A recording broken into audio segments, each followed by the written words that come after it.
আসসালামু আলাইকুম। হুজুর, তারাবি কি 8 টাকা পড়তে হবে নাকি 20 টাকাতে বাধ্যতামূলক করতে হবে? অনেক সুন্দর প্রশ্ন করেছেন। এখন আমাদের সমাজে দেখা যায় কেউ 8 টাকা পড়ে, কেউ 20 টাকা পড়ে, এরকম অনেক বন্ধু। আর আমি সিরিয়াসলি যেটা বলতেছি এটা পালন করার চেষ্টা করবেন। যে আমার কথা হচ্ছে যে আপনি 8 টাকা পড়েন, আপনি 20 টাকা পড়েন, কোনো সমস্যা নেই। কিন্তু কথা হচ্ছে যে আল্লাহ রাব্বুল আলামিন নিচে কোরআন কারীম বললেন ওয়ারাত্তিলিল কোরআন তারতিল। তোমরা কোরআন কি করো? তারতিল ঠিক রেখে কি করো? পড়ো। কোরআনের মধ্যে যেটা ঘোষণা করেছে সেটার বাইরে গেলে নামাজ হবে না। এটা আমার বাপের কথা না, আমার 14 গোষ্ঠীর কথা না, এর আল্লাহ তাআলার কথা। আল্লাহর কথা ফেলে দিতে পারবেন না। কিন্তু কথাটা হচ্ছে আমরা যারা 8 টাকা করি তারা ভাবতেছে আমরা সহি, তারা ভাবতেছে আমরা কি সহি, তারা তারতিল ঠিক রেখে পড়তেছে, তারা মনে করতেছে আমরা সহি। যারা 20 টাকা করতেছে তারা মনে করতেছে আমরা সহি।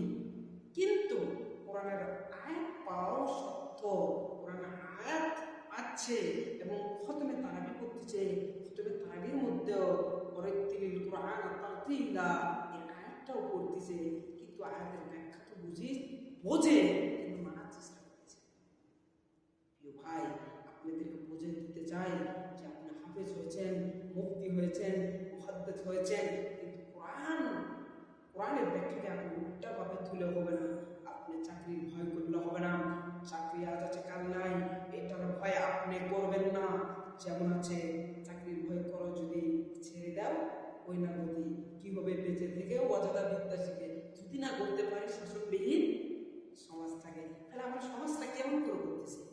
আমাদের সমাজই হচ্ছে না, আমরা সমাধানই করতে পারছি। আলেম সমাজটা আমরা সমাধান করতে পারছি কেন? চাকরির ভয় করেন, এর জন্য আপনার দ্বারা সমাজ কখন হবে না। আপনার দ্বারাই আপনি যে কুসংস্কার শুরু করেছেন কোরআনের আয়াতকে উল্টে আপনি অন্যদিকে চলে যাচ্ছেন। টাকার ধান্দা, চাকরির ধান্দা করে আপনি আপনার যৌবন্ত যেমন তেমন আপনার ইবাদতটাও তেমন করতে হবে। আপনি ইবাদতের মধ্যে কেন আপনি অশামিল করবেন?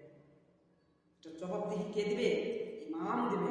আমি অনেক জায়গায় দেখি এত দ্রুত তারাবি পড়ে, এত সুই যেমন একজন মানুষকে কি করে আঘাত, যেমন ছুরি যেমন একজন মানুষকে আঘাত করে, এর চেয়েও দ্রুতভাবে কোরআন তেলাওয়াত করতেছে। এবং আপনি মুখস্থ যখন করবেন তখন এত দ্রুত করলে কোনো সমস্যা হবে না। কিন্তু আপনি যখন নামাজে দাঁড়াচ্ছেন তখন আপনি এত দ্রুতভাবে করতেছেন। প্রিয় ভাই, এত দ্রুতভাবে কখনো হয় না, এত দ্রুতভাবে কখনো করা যায় না। কোরআনের মধ্যে আমি বলে দিলাম, কোরআনের ব্যাখ্যা আপনাদেরকে দিয়ে দিলাম। এখন আপনারা কি করবেন? আপনাদের মতামত যে জায়গায় খতমে তারাবি হয় সেটা জায়গায় কি হয়? দূরত্ব করা হয়। আপনারা খতমে তারাবি পড়েন, সূরা তারাবি পড়েন, আপনারা চেষ্টা করবেন যে সহিভাবে পড়ানোর জন্য এবং তারতিল ঠিক রেখে পড়ানোর জন্য।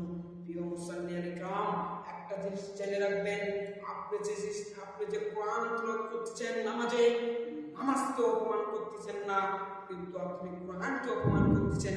সিজদায় গেছেন, সিজদায় যে সুবহান রাব্বিয়াল আলা বলবে, মুক্তাদি যে সুবহান রাব্বিয়াল আলা বলবে, এটা সুযোগ পাচ্ছে না। প্রিয় ইমাম সাহেব এবং সবাইকে আমি বলে দিতে চাই, আপনার জন্য এই ব্যক্তির নামাজ হচ্ছে না, তারতিল হচ্ছে না, আপনাদের সে ভাবকে আর নামাজ হচ্ছে না, কিন্তু এদের নামাজ আল্লাহ তাআলা কবুল করবে। কিন্তু ইমামেরা চাপের মধ্যে পড়ে যাবে। কাল কিয়ামতের দিন আপনার জবাবদিহি করতে হবে। আপনি নিজেরটাই আপনি নিজে বোঝেন, আপনি নিজেরটাই আপনি নিজে বলেন, আপনি নিজেরটাই আজকে সতর্ক হয়ে যান। এই বলে আমার বক্তব্য শেষ করছি। আসসালামু আলাইকুম ওয়া রাহমাতুল্লাহি ওয়া বারাকাতুহু।